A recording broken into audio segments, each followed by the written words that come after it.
All right, guys, I got another video just of the homework that was assigned. I'm not encouraging you to do or to watch this entire video. If I were you, I would check the solutions, and whatever you missed, just scroll through to those problems and see if you can do them. Most of these, the way I'm doing it is really not negotiable.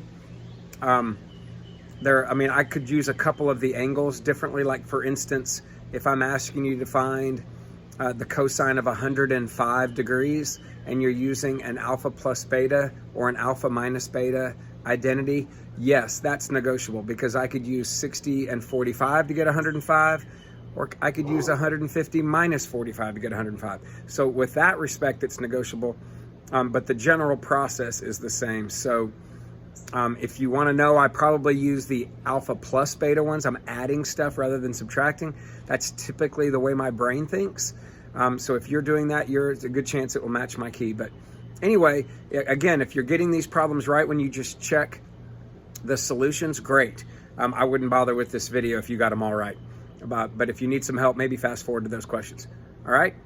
Lame dad joke of the day. How many apples grow on a tree?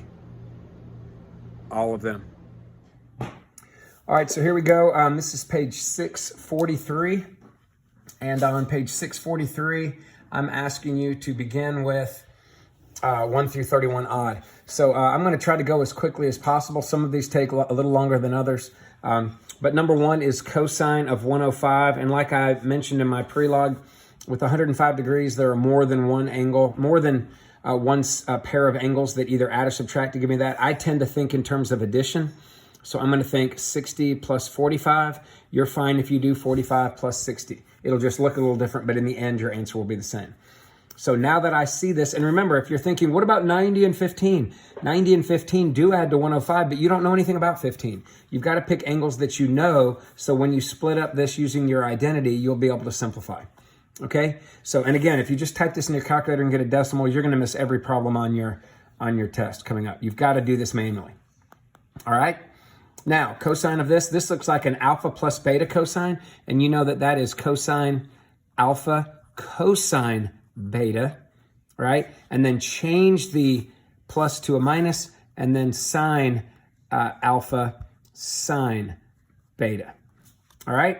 And then it's just a matter of going to unit circle. What is the cosine of 60 degrees? Well, if you look at your unit circle, 60 degrees is that angle right about there. The cosine is the x value, and the x value there is positive 1/2.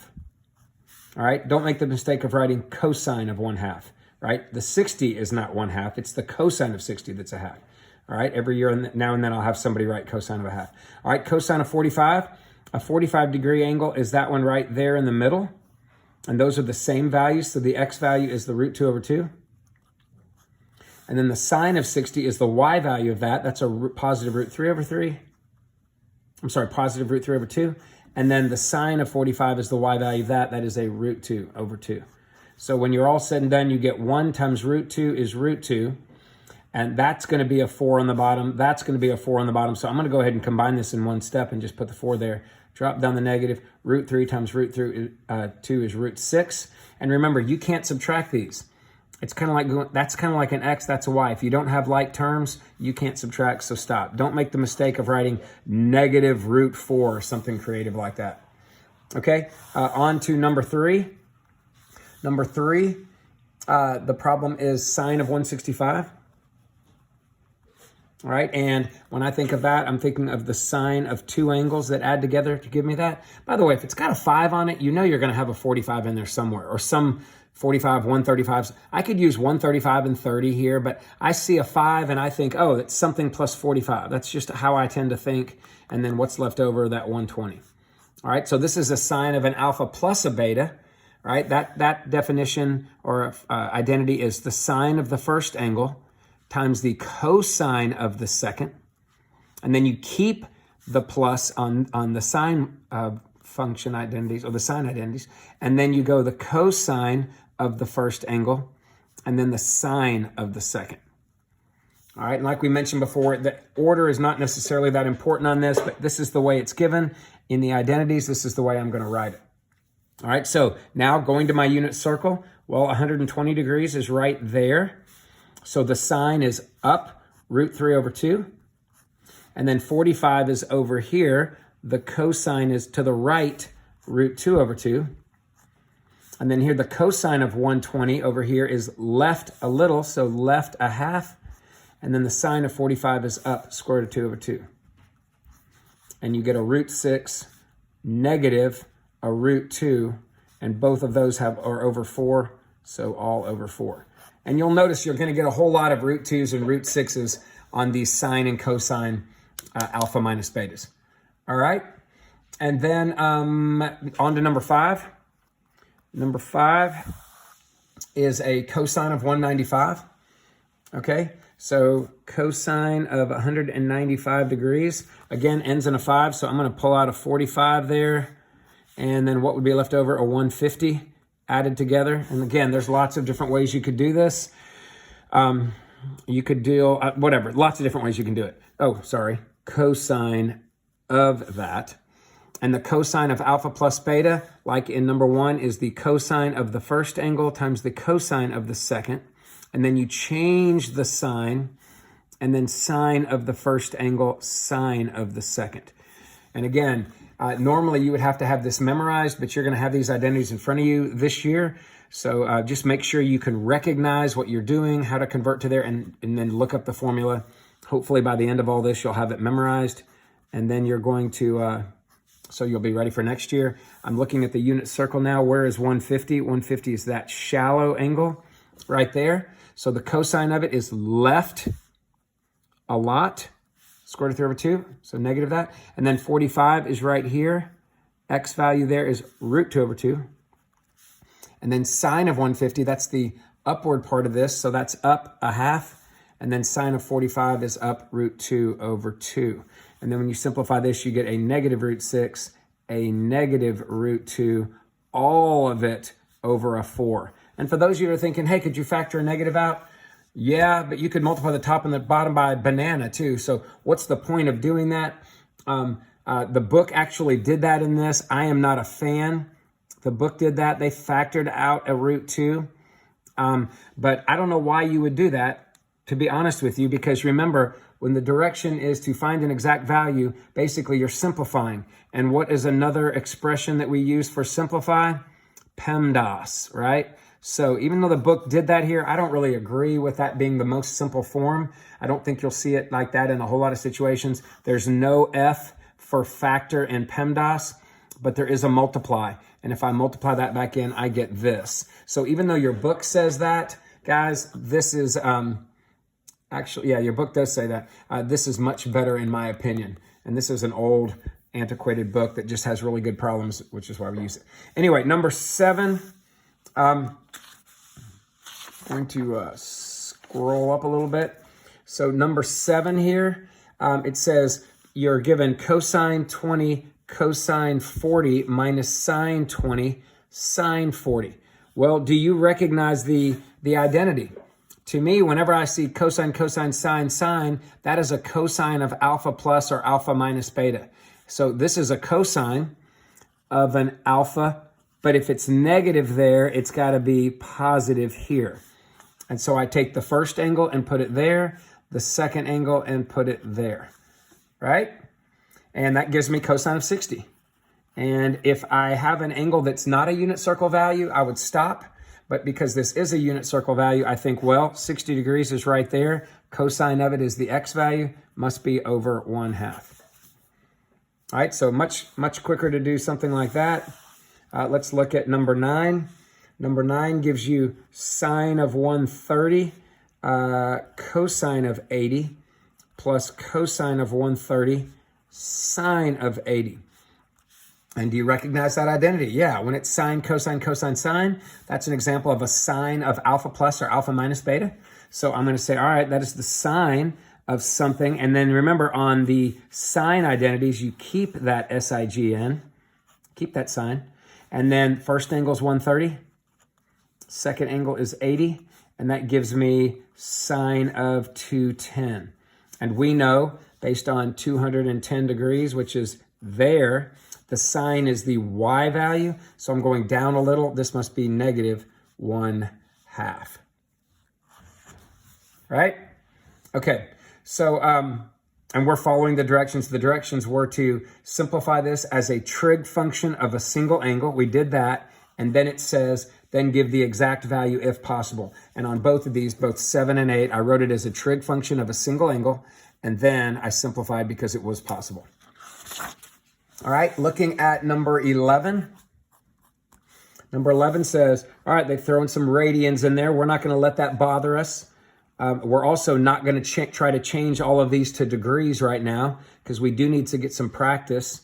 If you do change every radian value to degree on a test, I suppose that will be okay, but it's just a waste of time in my opinion. So let me show you how if you don't change them, it's not that bad. What do you see? Cosine, cosine, sine, sine. That's a cosine of something, something identity. Remember with cosine identities, when there's a plus there, there's a minus here. So take the pi over 4 and the pi over 12. Now I've got to subtract these. So to subtract, you need a common denominator. So I'm going to multiply the top by 3 and the bottom by 3, and that gives me the 12 that I want. Now what's 3 pi over 12 minus 1 pi over 12? It's 2 pi over 12, which you know is pi over 6. So great, we answered the question. We wrote it as a trig function of a single angle. And then where's pi over 6? Well, you know that pi over 6 is like 30 degrees, right? So the cosine is that. So I'm going over a lot. So square root of 3 over 2. All right, not so bad. Okay, so 13. 13 says sine of 3 theta times cosine of theta minus cosine of 3 theta times sine of theta. Now, we're not going to let this bother us. Don't be freaked out and don't go, oh my gosh, triple angle formula. Now, on the formula sheet I gave you, I did have a triple angle formula on there. Guys, don't use that. It's a hard way to do it. You're going to really create a mess here. Don't. They're just trying to see if you're bothered by what you see here or if you're just sticking to your guns. Sine, cosine, cosine, sine. That sounds to me like a sine of something minus something, because there's a minus, there's a minus. So I'm just going to take the first angle, 3 theta, take the second angle, theta, and I'm going to simplify, sine of 2 theta. And then the next lesson we learn, we're actually going to learn about a double angle identity, but the directions were to write it as the sine of an angle. So there's the sine, there's the angle, I'm finished. Now, I don't know what to do with that because I don't know what theta is. If I knew what theta was, maybe I'd be able to do something, but I don't, so I stop. Okay, so that's number 13. Let's move on over to 15. Actually, we're skipping 15 all the way through 21. Sorry about that. So I know that at the top of the page when I first started, I had written down 1 through 31 odd. That was actually last year's assignment. You are not going to have to prove any identities on this test, so we're jumping to number 21. Okay, so on number 21, it says simplify to a trig function of a single angle. So here is 21, the sine of pi over 6 plus theta plus the sine of pi over 6 minus theta. Now that is not sine of something, cosine of something, or sine of something, cosine of something, or cosine of sine, sine, sine. It's not really anything, but what is this? Both of these are alpha plus beta, alpha minus beta identities. So what I thought was, well, maybe I'll just use the identity to split this up and maybe a miracle will occur. And sure enough, check it out. Sine of the first, cosine of the second, keep the plus, cosine of the first, sine of the second. So all of this is this identity. Bring down that plus sign, and then I start with this one. Sine of the first, cosine of the second, keep the negative, cosine of the first, sine of the second. So all of that goes with this. Now, what do you notice? What I notice is that and that are opposites. Same thing, but one's plus, one's minus. So all of that cancels, and I know that these two are the same, and if they're the same, that means I have 2 of them. So now you could simplify this part first and this part, and then add them together, but right now I see that I have 2 sine pi over 6s times cosines of theta. Now, I'd be finished, except that it said simplify to a trig function of a single angle. Well, this is two trig functions with two angles, and I can simplify that part. So where is sine of pi over 6? Well, there's pi over 6 right there at 30 degrees. The sine is up a little, so I'm going to replace that with a half, and that now cancels. So I'm left with cosine of theta. All right, so not terrible, but a little something going on there. All right, now here's number 22. This is actually one of the more, 23. This is one of the more missed problems on previous tests. I give problems like this on a test every now and then. So you have 23 here, and it says cosine of x minus y times cosine of y minus sine of x minus y times the sine of y. Now, the mistake people make on this is they look at this and they see the cosine of x minus y and the sine of x minus y, and they replace it with alpha minus beta identities of each. But then you have this huge identity times a cosine, and then this big identity times a sine and negated, and you do all this distribution and you end up with a big, ugly mess. What people don't see is cosine, cosine, sine, sine. And when I have a cosine, cosine, sine, sine, that's a cosine of alpha plus or alpha minus beta, in this case plus, right? So what I have here is a cosine of alpha plus beta. Now, what's my alpha? My alpha is actually x minus y, and my beta angle is the y. So I'm going to take the x minus y and put it here, and I'm going to take the y and put it there. And now look what I have. That positive and that negative cancel, and all I have is cosine of x. Now, for those of you who didn't do it this way, let me show you the alternative, and it is a mess, okay? And I'll hope that I can do it, because every year it's pretty ugly. So this is another way to do it, very ugly, but let me just show you the process. All right, so here's the problem again. This is the ugly version. Okay, so this is an alpha minus beta, and so is that one. But look what happens if I put this in here. Cosine x, cosine y, plus sine x, sine y. But I have to multiply the whole thing by that. Ugh, it's already ugly. This is sine x, cosine y, minus cosine x sine y, but I got to multiply all that by not only a sine of y, but also by this negative. So I'm going to go ahead and do that and see what happens. So I'm going to distribute the cosine in. That gives me cosine x cosine squared y. And then when I multiply that in, that gives me sine x sine y cosine y. Ugh. All right.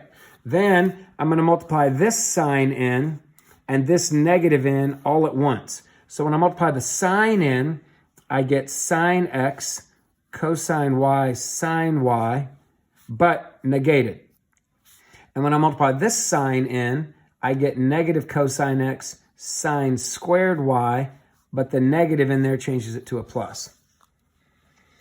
Whew. Now, what do you see?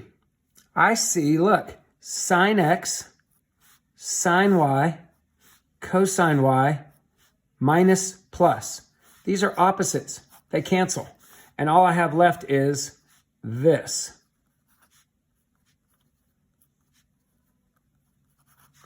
But wait, if I were to factor out a cosine x, what do I have left? What's this? That's equal to 1. That's a Pythagorean identity. And if that's equal to 1, 1 times cosine x is cosine x. I told you, really ugly. So if you were to do this math, I encourage you to do the first way I did 23, because you can see there's all of that, or there's, bam, you're done. Okay? So you're going to get the same value in the end, but the second way I did it is much more painful. I'd highly discourage it. Okay? And again, we're skipping through all of 25 through 29, because those are proofs. And we're going to jump to number, jump to number 31. So 31 says, find the sine of alpha plus beta and find cosine of alpha plus beta and the quadrant of alpha plus beta. Okay, so they want to know what is this, and what quadrant would the sum of those two angles be located. Okay, so the first thing that I know, it says that alpha right here, the sine of alpha is negative 3/5. So here's number 31. All right, so I'm going to write down what I'm given. Sine of alpha is negative 3/5. Now, if all I knew about sine of alpha being negative 3/5, I would go, wait, this right here, sine, all students take classes, sine is positive here, so if it has a negative ratio, the angle would have to be here or here. But they went on to tell you that theta is a third quadrant angle. Actually, the problem said, that alpha is a third quadrant angle, and it said beta is a fourth quadrant angle. We'll get to that in a second. So I know that this is not it. It must be in the third quadrant. And if I know it's in the third quadrant right here, what do I know about that alpha? I know that that alpha right there, okay, the sine of it's negative 3/5. So the opposite over the hypotenuse would be negative 3/5. And then if you did Pythagorean theorem, you'll see that that's a 4. But wait, if I'm going left, it would have to be a negative 4. Please don't make the mistake of just drawing a random triangle and doing this. If you do that, you're probably going to end up with a 4, and you're not going to know whether it's plus or whether it's minus. You're not going to know. So do yourself the favor of really thinking about what they're giving you and draw the picture in the right spot. Okay? The next thing they gave you was cosine of beta, and they told you it was 8/17. All right? But they also told you that beta was a fourth quadrant angle, right? And if beta is a fourth quadrant angle, you're going to come over here and say, all right, I know that beta is in the fourth quadrant. Now, the fact that cosine's positive, all students take classes, could have been here or here because they're all positive there and cosine's positive there. But they went on to tell you that beta was fourth quadrant. So I have to draw it there. Now, if that's my beta angle right there. If that's it, the cosine of it is 8/17, which means there's an 8 there and a 17 there. Now, right there, I'm going to need to find this y value more than likely. So if I pull out the Pythagorean theorem, 8 squared equals y, dang it. If I pull out 17 squared equals 8 squared plus y squared, if I take that 289 and I take that 64 and I subtract that 64 from there, I get 225. And when I square root that 225, I get y is 15. But it's going down, so negative 15. Now, guys, again, it's important that you set these up this way, all right? Now, let's see if we can answer the question. The question was, A, what is the sine of alpha plus beta? Well, I don't know what alpha and beta are. I'm not going to use my calculator to find them because I need to do this exactly, okay? So I don't know what the sum of them are. I'm never going to find alpha and beta because those aren't special ratios that come from the unit circle. So the best thing I can do is just use my identity, sine alpha cosine beta plus cosine alpha sine beta, and then determine what the trig function of those angles are using my pictures. So I'm not going to use that anymore. I'm using this. So there's angle alpha. What's the sine of it? Opposite over hypotenuse. And they gave that to you, so you already kind of knew that. What's the cosine of beta? Adjacent over hypotenuse, but they gave that to you as well. So that part should not be wrong. But this is the part you really need the nice triangle for. Cosine of alpha is negative 4/5. And then the sine of that beta is negative 15/17.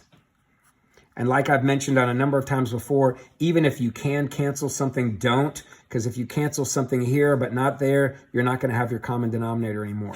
So what do I end up with? Negative 24 over 85. Two negatives make a positive, so positive 60 over 85. And when you add those together, you get positive 36 over 85. Okay, so for 31, we're only going to be doing part A. And we're only going to be doing part A there and then part C. Okay, so part C says which quadrant would alpha and beta be in? All right, so what quadrant would the alpha plus the beta be in? Well, right here, you've got an alpha, right? And the alpha is somewhere between what? 180 and 270 degrees, right? And then your beta here is what? Your beta here is somewhere between 270 and 360. So your beta is somewhere between 270 and 360. So shouldn't your alpha plus beta be somewhere in between what? 450 degrees and what? 630 degrees? Now, what's 450 and 630? Well, 450 is rotated all the way around plus another 90. So if I subtract 360 from that right here, that's like a 90-degree angle. And 630, if it's rotated all the way around and not quite, again, 630, if you subtract 360 from it, is what? 630 minus 360. You're going to have to do a little math there. I know some of you can do this in your head. Gives you 270, right? So somewhere between 90 and 270 degrees is your alpha plus beta. All right? So your alpha plus beta is somewhere between 90 and 270, somewhere in the second or third quadrant. So somewhere between the second and the third quadrant makes you think it could be either one. But wait, we just said that the sign of whatever that alpha plus beta is positive, right? It's positive. This is an angle. I don't know what it is, right? I don't know what the sum of that is, but I know that the sum of it, if I take the sine of it's positive. Well, where do I get positive values? Where do those angles occur with sine? All students take classes. That occurs in the first and the second, right? So the only way it can be positive is if it's in the first or the second. You just determined that the alpha plus beta was somewhere in the second or the third. Well, where could both those things be true? Only in the second. Now, that's a pretty tricky question, and doubt I would probably get into something that tricky in Algebra 2. So, but I did want to show you that. So anyway, sorry about the barking dog. She loses her mind. So anyway, we would say that C is the second quadrant right there. And that's pretty tricky. All right. Let's move on to, what do we have here? Page 652. All right. So I'm jumping to page 652 here, which is a little bit ahead. And on 652, I want you to look at number 1. All right. So these are going to be some tangent problems. So we're going to look at number 1 on page 652. And number 1 says simplify. And they're giving you tangent of 80 minus tangent of 20 over 1 plus tangent of 80 times tangent of 20. Okay? So when I look at these, I go, oh, I recognize that identity. That's a tangent of an alpha minus beta, because the sine always matches the top sine with tangent. Okay, so the first angle would have been 80 degrees. The second would have been 20 degrees. And we know that tangent of that minus that gives me tangent of 60. And the question was to write it as the trig function of a single angle, which I did. But it says, and then it says, do not evaluate. So I'm not even going to evaluate. If I was going to evaluate, I would go to 60 degrees and I would put that y value over that x value. And when I put y over x there, I would have gotten root 3 over 1 because the 2's would have canceled with y over x. But they didn't say to do that. They just said write it as a trig function of a single angle. I would probably have you simplify completely on a test. All right, but who knows? All right, number 5, it says, what is the tangent of 7 pi over 12 plus the tangent of pi over 4 over 1 minus the tangent of 7 pi over 12 times the tangent of pi over 4. And again, I recognize that. That is a tangent of an angle plus an angle. So I'm going to rewrite that as the tangent of an angle plus another angle. Now, I can't add those as easily as I did in number 1, but I can find a common denominator. So I'm going to multiply the top and the bottom by a 3. That gives me a common 12. And then I have 7 pi plus 3 pi over 12. Well, what's 7 pi plus 3 pi? All right, that's 10 pi over 12. And what's 10 pi over 12? That's right, that is 5 pi over 6. And it said to write it as the trig function of an angle and not evaluate, so I would stop there. Now, if I were to continue, where is 5 pi over 6? It's right there. So that's a 1/2, a y, over a negative root 3 over 2. So if I were to continue, I would put the half over the negative root 3 over 2. I would probably cancel those 2's out. I would be left with negative 1 over root 3, which I would then rationalize, and I would have a negative square root of 3 over 3. So that's what I would have done on a test, but this problem said to stop right here, so I'm going to stop right there. All right, number 9, and again, I mentioned this when we were going over these in class, or on my video lesson, that whenever you're doing an alpha plus beta with tangent, they are probably the longest, ugliest ones. You're going to learn a half angle formula next lesson. And I would use, or maybe you won't, maybe in 2 lessons. I think we're going to do double angles next. But if I could do a half angle with this, it would be much easier, and you'll see that when we get there. But we're going to stick to the rule. It says find the exact value. We know alpha plus beta, so I'm going to be able to rewrite that as 45 plus 30 or vice versa. Doesn't really matter. Okay, either way will be the same in the end. So this would be the tangent of 45 plus the tangent of 30 over 1 minus the tangent of that 45 times the tangent of that 30. And then I got to go to my unit circle. So what do you know about the tangent at 45? Well, at 45 degrees, because those are the same, y over x gives me 1. So that's going to be a 1. And then on the bottom, that's going to be a 1. And then what do you know about tangent of 30?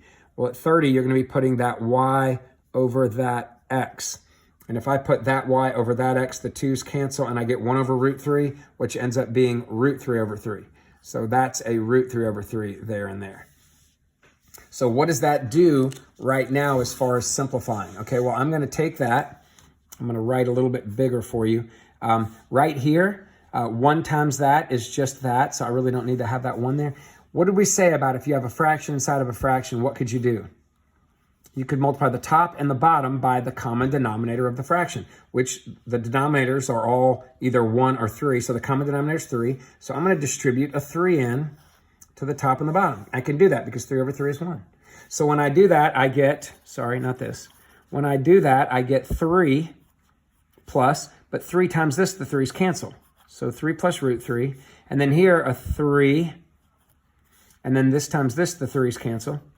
And I get something that looks a little better, right? At least I don't have a fraction over a fraction. And then at this point, I'm going to multiply by the conjugate to rationalize, and let's just clean it up after this. So on the top, it's always a little bit more painful than the bottom because they're not conjugates. So you have to literally FOIL it all the way out.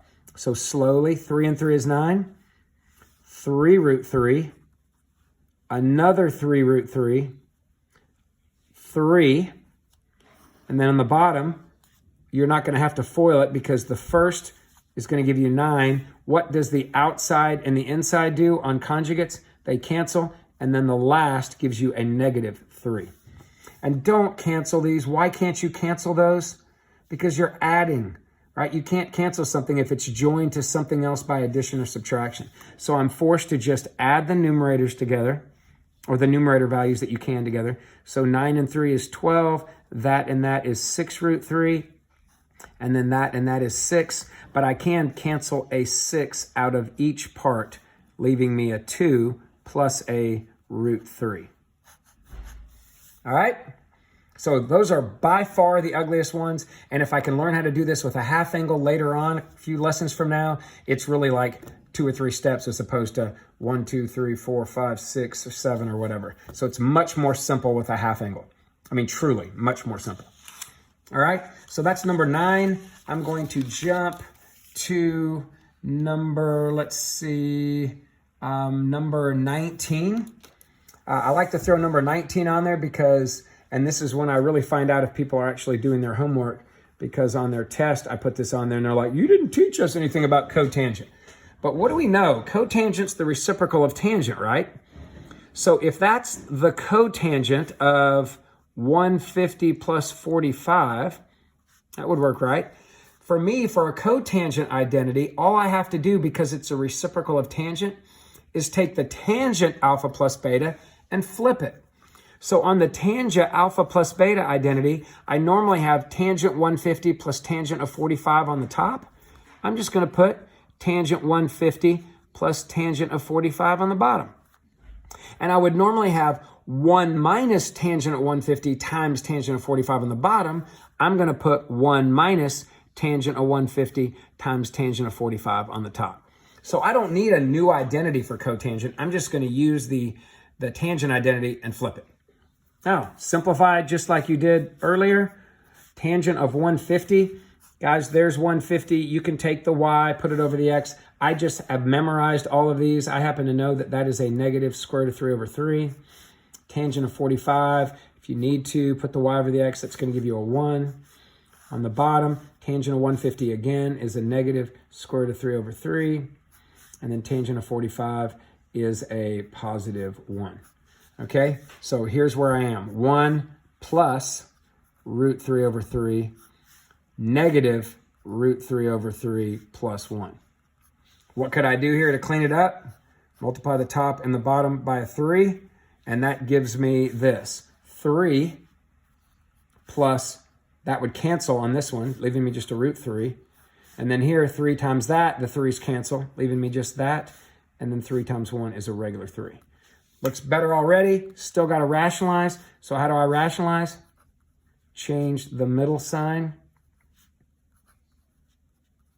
Now, if you switch the order of that and call it 3 minus root 3, then you'd be multiplying by a 3 plus root 3. That's fine. It will work out in the end as long as you're consistent.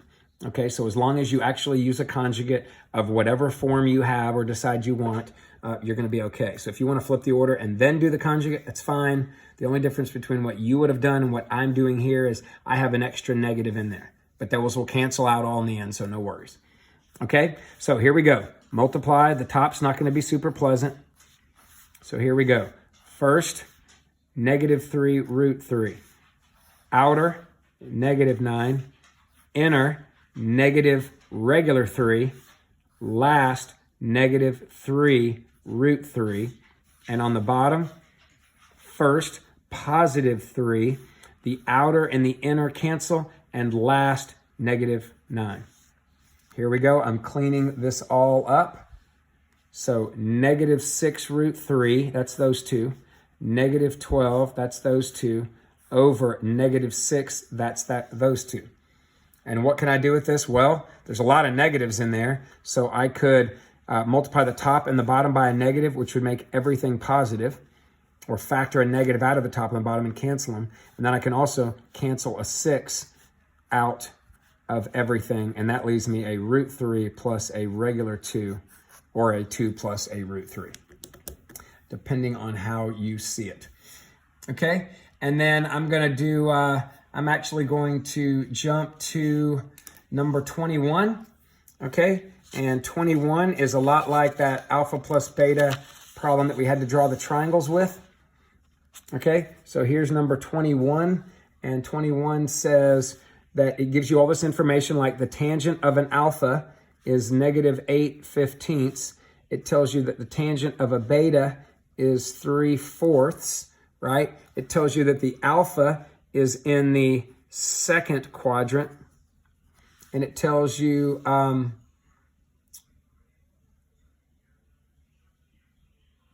actually, it doesn't tell you anything about beta.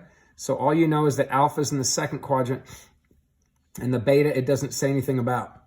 Okay, so it says find the value of each expression, and they're looking on 21 for tangent of alpha plus beta. Okay, so we know that the tangent of alpha plus beta is the tangent of the alpha plus the tangent of the beta over 1 minus the tangent of the alpha times the tangent of the beta. All right, now, they told you that this alpha was in the second quadrant. So I'm going to draw a second quadrant angle right here. All right, here's my second quadrant angle. and I'm going to draw it in there. And if that's my alpha right here, I'm just going to put alpha there, but that's my angle. It says that the tangent of it is -8/15. So that would be that over that. Now, that can't be -8 because I'm going up, but the 8 and the 15 do make sense, opposite adjacent. The negative must be there, and that does make sense. Okay, and then if I do the Pythagorean theorem right there, that's a 225, that's a 64, that's a 289. When I add them, square root of that is 17. And you can do that with the Pythagorean theorem.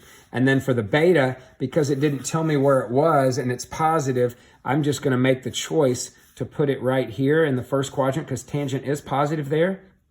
Okay, if I wanted to put it down there in the third, I suppose that you could.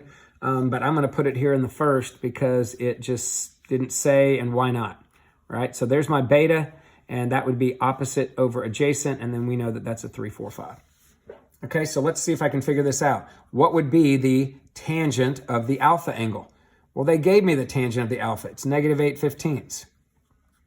You know, so it turns out I didn't even have to draw these triangles. What's the tangent of the beta? Well, they gave me the tangent of the beta. It's 3/4.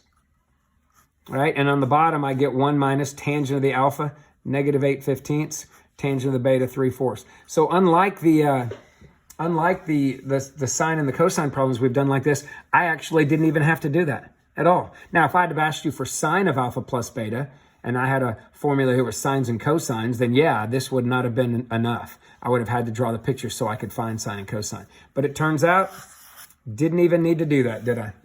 All right, so let's clean this up. It looks pretty ugly to me, and if you want to, you can, if you want, find a common denominator and add these. And you can multiply this and find a common denominator and subtract these. But you know what? I'm going to use the same principle I used before to get rid of these fractions within fractions. So I look at this. This number has a 15 on the bottom. This one has a 4 on the bottom. So right now, here are my denominators, 15 and 4. And this number is going to be multiplied, so it really has a 60 on the bottom.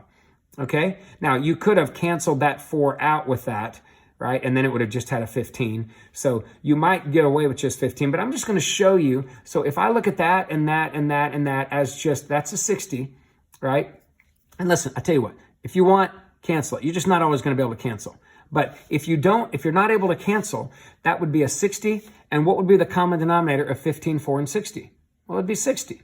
So I'm going to multiply the top and the bottom by a 60.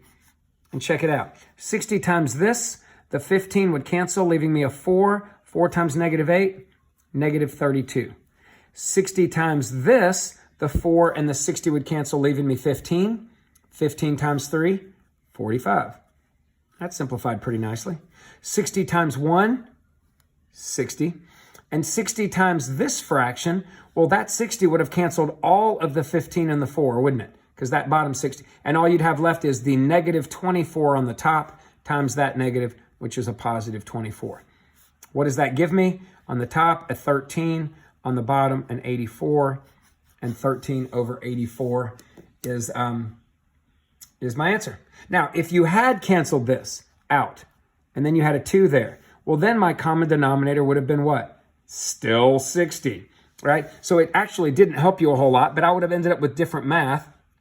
Check it out. Or would I? Hold on. Nope. 4 times. Actually, I would have ended up with a little bit different if I cancel that out. So let's just take a look at this. I still would have a -32 on the top, right? I still would have a +45. I still would have a 60, and the big difference here is this, because that canceled, 60 times that would give me a 4, and I would be going 4 times that 6, that times that +6, still would be a +24. So yeah, you still end up with the same thing. I don't know why I had a little brain fart there, but you still would end up with the same thing. So if you want to cancel, knock yourself out before you find that common denominator, but you can see in this case, it wouldn't have affected the common denominator. Whether it's 16 or whether it's 60 there or whether it's 15 there, your common denominator still ended up being 60. All right, guys, good job. Hopefully that was helpful. And then tomorrow, I think we're going to jump into some double angles, maybe half angles, maybe doubles. We'll see what happens. All right, Take care, guys.